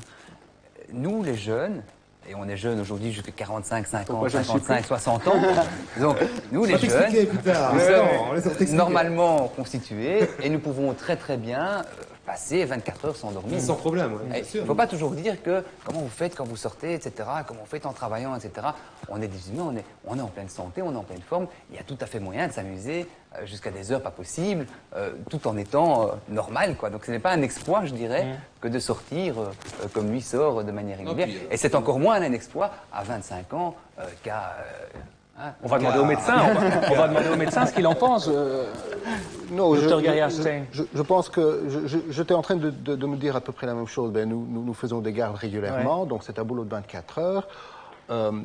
Il est clair qu'encore une fois, au niveau physiologique, il y a une baisse de certaines activités, notamment intellectuelles, et ça c'est bien connu. Les accidents en médecine, c'est entre minuit et 4 heures du matin, etc. Si on a le choix, on évite de se faire opérer à ce moment-là. D'ailleurs, on reviendra.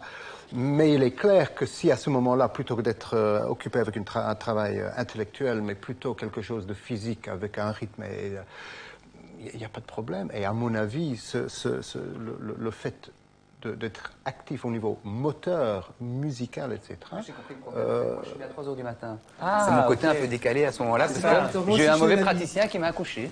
Moi, c'est pas chez pendant la nuit aussi. Est-ce que ça peut peut-être jouer? Je sais pas, ça peut jouer, docteur? Ça peut jouer, ça? Si on est né la nuit, par exemple. Je ne suis pas sûr. Très bien. Je suis né à 13h45, c'est pas possible. C'est pour ça que vous restez jusqu'en fin d'après-midi en général. Vous sortez aussi à travers l'Europe? Parce qu'il y a des soirées qui sont organisées. Effectivement, même quand je pars en vacances, en général que je parte en Angleterre, en Australie, en France ou ailleurs, je vais essayer d'essayer toutes les boîtes ou les soirées qui sont là, justement pour découvrir un peu autre chose, voir comment une autre culture vit le monde de la nuit. Mais toujours, je me retrouve un peu dans les mêmes soirées qu'à Bruxelles. C'est-à-dire que si je sors dans un autre pays, il y a quand même une constante dans le monde de la nuit. Dans les mondialisation des boîtes. Déjà au niveau de la musique, on a une mondialisation de la musique. Si on écoute un certain style, house techno par exemple en boîte, on va sortir dans d'autres pays, on va retrouver les mêmes chansons, les mêmes musiques. Parfois ils ont un peu d'avance, parfois pas, mais disons en règle générale c'est le même style, donc on se sent un peu chez soi. Ça c'est un peu dommage, je trouve, au point de musique. Oui, bien sûr. Ce serait bien d'avoir en plus de la production locale et avec des choses un peu différentes. C'est vrai que la musique c'est aussi la spécificité de chaque pays, quoi. Ce serait bien d'avoir une espèce de base de données de musique que tout le monde connaît et puis d'avoir que chaque pays ait son petit truc en plus, quoi. Ça apporterait vachement de choses aux soirées même. On passe du Plastique Bertrand en Belgique. Non mais ça passe partout. Mais ajouter le petit côté espagnol quand tu vas à Ibiza, le petit côté. Il y a parce qu'il y a des déclinaisons donc dans la house. Parce qu'on parlait de la house, il y a la Balearic House qui a une couleur bien spécifique. Il y a eu tout le début de la lounge qui a commencé à Ibiza aussi avec le Café Del Mar, etc. Puis qui était importé à Paris avec le Bouddha Bar, le Coste, etc. Donc je crois qu'il y a ça. Et on l'a pas dit tout à l'heure parce que vous avez parlé beaucoup de moi. Je vous en remercie. C'est très agréable. Et à Bruxelles, on peut parler d'autres endroits. Il y a effectivement l'Alka-Seltzer où on est passé, vous avez vu dans le reportage, où c'est un public différent entre 30 et 45, avec une musique beaucoup plus métissée, beaucoup plus variée. Le Bazar aussi où on est passé, qui est tout à fait différent. Le Fuse qui est plus spécialisé house, techno, mais plus techno que house. Je crois qu'il y a plein d'autres endroits, il y a des bars qui ont leurs couleurs. Je crois que tout ça est variable, avec évidemment une constante qui est la musique, et la musique évidemment qui est une mode, qui bouge, mais ça, je vous rassure, tous les 6 mois la mode change, donc on continue à évoluer, et il y a des spécificités locales. Donc, Mais alors Mike, il faut un budget. Il faut un budget, c'est pour ça que je travaille. Effectivement, quand je reviens de vacances, mon budget est à plat. Ça coûte combien de sortir une soirée par exemple, Mais quand là, on fait plusieurs boîtes? Ça peut varier, disons que moi je fais un effort pour dépenser le moins possible. J'essaie de trouver des entrées gratuites, de figurer sur la guest list, de trouver des amis, Des etc. petits malins, oui. Non, mais généralement... C'est normal, tout le monde fait ça. Je veux dire, il Ouais. faut essayer de connaître des gens, le monde de la nuit, etc. pour rentrer un peu partout. Donc c'est une manière de ne pas trop dépenser. Par contre, il y en a qui achètent des bouteilles d'alcool et qui dépensent genre 100 euros par week-end. Moi, ce sera plutôt du style 20 euros. Donc vraiment, je suis très économe en sortant beaucoup. La drogue? Moi, pas du tout. En tout cas, autour de moi, j'en vois un peu, mais Ouais. j'en vois autant en rue que quand j'en vois en boîte, que j'en vois partout. C'est pas quelque chose qui me touche directement. Je pense que du moment qu'on peut s'amuser dans la vie, si on est heureux dans la vie, on n'a pas besoin d'une drogue pour s'amuser en boîte. On peut très bien être heureux en écoutant de la musique, ça nous donne de l'énergie et on peut tenir jusqu'à 15 heures, juste avec la musique, avec la bonne humeur, etc. On peut tenir facilement. Docteur Hartstein, on a l'impression, quand on entend tout le monde ici, qu'il y a autant de drogue en rue qu'en boîte. Est-ce que vous, qui travaillez au CHU de Liège, le week-end par exemple, vous récupérez plus de victimes de drogue ou d'alcool ou Oui, je pense que la réponse est oui. Maintenant, il faut se dire, là où je travaille, on est décentré vis-à-vis de la ville, donc on ne va pas, le carré ne draine pas vers notre hôpital. Là n'est pas la question. Vous n'êtes pas loin du Millénium, mais on va donner la parole à Benoît Charlier dans un instant. D'accord. Ouais. Je pense que globalement, le week-end, on a une série de patients qui ont consommé de l'alcool et de la drogue en plus grand nombre que la semaine. On parle de la nuit, pas tellement du week-end. La nuit, sur le plan statistique, est définie comme 22h à 6h du matin. Ouais. Donc finalement 8 heures par jour. Donc la nuit constitue 33% du temps de la semaine. Si le nombre d'accidents de voitures était distribué de façon homogène en nuit et pendant la journée, on aura 33% des accidents. Curieusement, on a moins que 33% des accidents la nuit. Par contre, quand on regarde la nuit de vendredi à samedi, on voit un surplus plus important. Et je ne vais pas vous emmerder avec des statistiques, les chiffres. Oui. Il faut regarder maintenant par tranche d'âge, d'accord? La nuit, les 18 à 24, en semaine, 50% de moins d'accidents que ce qu'on prévoirait, étant donné le nombre total d'accidents qu'ils font, 50% de plus le week-end, d'accord? Les 25 à 34, c'est la même chose, 20% de trop le week-end, la nuit, et 50% de moins la semaine. Et puis tous les autres accidents, l'excédent d'accidents, c'est les vieux. C'est nous les vieux. C'est vous les vieux. Donc cette pathologie traumatique, très souvent 40 à 60% du temps associée à de l'alcool au moins, c'est une pathologie de jeunes et de week-end. Les raisons, on les connaît, hein. Alcool, drogue, parfois le mix des deux. C'est clair. Oui. L'ecstasy, vous récupérez des cas Relativement peu. Oui. Relativement peu. Pour de nombreuses raisons. Je pense que probablement la consommation reste plus ou moins limitée. Ouais. Je pense que c'est probablement pas du blabla. Moi, je ne connais pas cette vie, mais ce qu'on nous dit, c'est qu'il y a énormément de monde qui sort longtemps, qui sort hard, sans consommer. C'est probablement vrai, parce qu'on en voit, c'est clair. Rapidement, quels sont les dangers de l'ecstasy? L'ecstasy, c'est un médicament qui... Bon, le danger principal, c'est qu'on prend quelque chose qui n'est pas contrôlé. On ne sait pas ce qui est dedans. Le gars qui l'a manufacturé, le gars qui l'a cuisiné dans sa cuisine, s'il a chauffé trop ou trop peu, on ne sait pas ce que ça devient. Et là, c'est une catastrophe. D'autre part... Qu'est-ce qui peut se passer? L'histoire le plus horrible, c'est toute une série de drogués qui ont consommé une espèce d'opiacé, donc c'était pas de l'ecstasy, d'opiacé, mais qui a été mal cuisiné et qui sont devenus, sur une dose de drogue, des parkinsoniens au 1e degré, complètement figés. Maintenant, on sait pourquoi, parce que c'était trop chaud ou trop peu chaud dans la...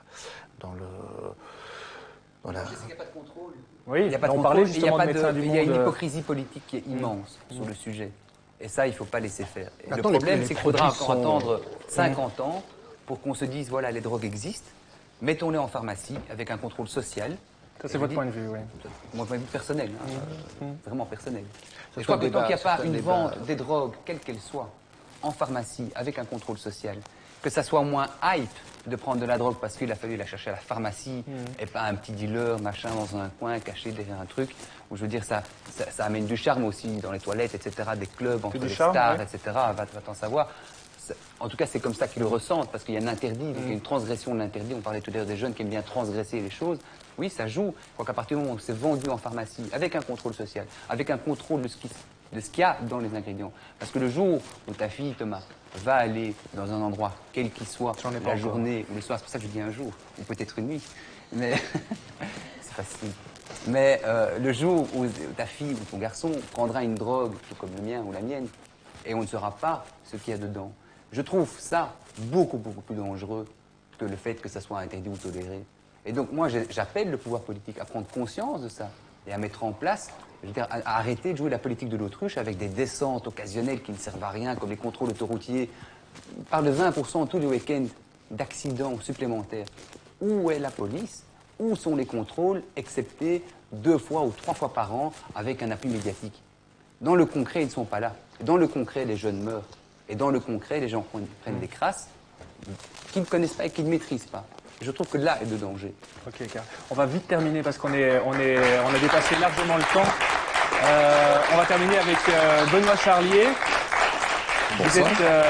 Vous occupez des événements et du Millennium. Vous êtes directeur du Millennium. Vous êtes Oui, aussi tout à fait. Je suis un des administrateurs. Voilà. Vous êtes patron de la Villa, Henri Chapelle. Entre autres. Le Millennium, c'est une des plus grosses boîtes de Belgique. Oui, c'est une des plus grosses boîtes, un des plus gros complexes, parce Ouais. qu'il faut l'appeler Grosse ainsi. différence par rapport à celle de Karl qui se Oui. trouve en ville. Vous, c'est à l'extérieur Tout de à la fait. ville. Et on dénonce souvent ces boîtes-là pour justement ces problèmes d'accident de la route. Bah, écoutez, chacun a son point de vue sur la chose et chacun Ouais. va défendre son Bien produit sûr, à sa bien manière, sûr, bien ouais. entendu. Nous, on a choisi la sécurité à l'extérieur pour le retour des clubbers quand ils quittent l'établissement pour aller rechercher leur voiture, etc. On apporte toute une série de points de sécurité totalement différents de ce qu'on peut trouver en ville. C'est-à-dire C'est-à-dire tout simplement la surveillance des véhicules, l'accueil, enfin toute une série de choses que nous utilisons, des surveillances extérieures, caméras, etc., etc. Et en effet, surtout dans le cadre de notre complexe, nous on a toujours défendu à la fois l'idée que les gens venaient chez nous vraiment pour s'amuser. C'est pour ça qu'on leur offre un espace avec 4 salles et 4 ambiances totalement différentes. Et promo en passant. Un petit peu de promo, Ouais, parce que finalement on m'a invité quand même un peu pour ça. Pas pour ça, non. Mais... Non, pas pour ça. Allez-y. Non. Et donc, je pense que, en tout cas, c'est notre choix, c'est d'avoir offert cette qualité de sécurité, en effet, quand les gens déposent leur voiture. Maintenant, évidemment, je pense que malgré tout, en centre-ville, il y a un paquet de gens qui prennent leur voiture pour retourner. Et alors d'aujourd'hui, Voilà. il n'y a toujours pas, et c'est de nouveau le politique qui n'agit pas à mon sens, il n'y a toujours pas, on est en 2002, il n'y a toujours pas de transport nocturne la nuit pour les jeunes. Et ça, c'est des choses qui sont personnellement, je trouve, inadmissibles aujourd'hui. Et il n'y a rien qui est fait, et il n'y a rien qui a l'air d'être fait. On va terminer là-dessus parce que il y a le journal qui nous attend derrière. Je vais rejoindre Plastique Bertrand pour la conclusion. La nuit commence là, après l'émission. Là, on était un peu dans le gaz parce que c'est vachement tôt pour nous. C'est trop tôt. Mais là. je trouve que les gens de la nuit, finalement, s'en sont pas mal sortis. Ouais. Parce que, en dehors du côté fête, il y avait quand même vraiment une vraie conscience de ce que ça représentait. Et j'ai l'impression que chacun d'entre nous, on est préoccupé par les autres. Et j'ai ce sentiment-là, je trouve ça assez formidable quand même, de ne pas vivre tout seul sa nuit et de penser vraiment aux autres, comment ça se passait, pourquoi on le fait, pourquoi ça se passe. J'ai rarement vu un feeling comme ça, quoi, tu vois, dans un secteur d'activité, dans un milieu. Tout le monde se connaît. On se connaît, mais il y a un vrai respect des autres. On a tous des métiers où on est là pour donner du plaisir aux gens. Et donc ça, c'est quelque chose qui nous unit tous, je crois. On est là pour vraiment partager du plaisir. Et puis c'est une vraie industrie, on le sait, c'est une industrie. Et puis on a besoin de gens de divertissement, on a besoin de ça. Pour moi, c'est une culture. Il y a une culture boîte, il y a une culture comme le théâtre, comme la musique, comme la littérature. Je trouve ça vachement important. C'est une vraie culture. Ça intéresse les gens. Il faut tout faire pour que ça existe. Et j'aime beaucoup l'idée aussi des nuits blanches. Je trouve que c'est une idée fabuleuse de rentrer la ville, la nuit, voir les monuments, visiter des musées, aller dans des stades de sport avec une vision complètement différente. Pas hiérarchisée ni robotisée, mais au contraire, une vision de vie, pleine de vie. Et je pense que c'est ça aussi la nuit. C'est la vie. Et c'est pas, on n'a pas l'air de vieux débris, là, pourtant, on sort beaucoup. Mais toi non plus, je te rassure. Mais c'est vrai que c'est vraiment, c'est vivant, la nuit, c'est vivant. Et parfois, c'est futile. Mais qu'est-ce que c'est bien d'être futile. Moi, je pense qu'un des plus beaux mots de la langue française, c'est le mot naïveté. Faire des choses sans intérêt, juste comme ça, pour être bien avec les autres. Et je pense qu'on retrouve cette légèreté la nuit. Et ça, tant qu'on aura ça, l'être humain sera l'être humain. Oh, la belle conclusion. Merci, Plastique. Je rappelle qu'il y a un album qui sort en septembre et puis il y a surtout le grand concert de 25 ans au Cirque Royal le 15 novembre avec Plastique Bertrand. Donc, merci à toute l'équipe, merci à nos témoins pour ce débat. Merci à Léa Van Dormal qui a préparé ce dossier. Elle va tous nous enterrer, je vous dis tout de suite, moi j'ai fait le tour avec elle. Ah oui, Léa, oui. C'est parti, c'est ce soir. Alors les infos, vous les retrouvez sur notre site www.rtbf.be. Vous pouvez nous écrire évidemment à écran témoin Palais des Congrès 4020 Liège. Vos réactions par email.